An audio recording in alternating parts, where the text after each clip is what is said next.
When I look at it through a lens of probabilities, the most probable outcome is that somebody in the prison was hired to hurt Jeffrey Epstein. That's the most probable outcome. That somebody outside was watching the Epstein case and knew that Epstein may or may not have compromising information on them, and that wealthy, well-connected person paid to have a hit inside the prison. That's just, to me, that's the most probable result of things happening. That explains the missing evidence, that explains the videotapes, that explains the stories inside of prison where nobody can see what's going on. Also, that's the most vulnerable place for Epstein to have been neutralized. That's how we would have run an operation. But why wouldn't the government release that? Why wouldn't they say a prisoner killed him? The government may not know that, because if a prisoner was paid to do it, they may have covered their tracks well enough. Or they may have paid a prisoner and the guards to also cover the thing up. Jail's a nasty place. People forget how nasty a place jail is. And jails are commercial.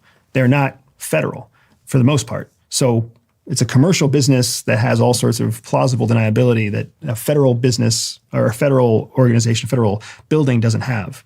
So that's, to me, that's the most probable series of events. There's still a chance that any number of the other conspiracies are true. But when I think of what I've seen, what my clients have seen, what I would do if I was in the shoes of a foreign adversary or a foreign intelligence collection operation dealing with a Jeffrey Epstein type of situation, that's how we would clean it up.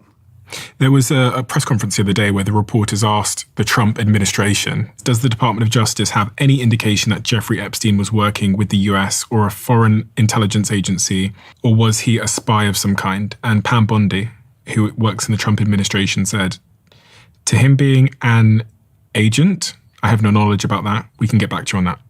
Two really important things here.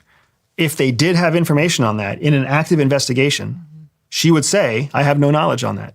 She would lie to the American public. That's what you have to do if you're trying to build a current case.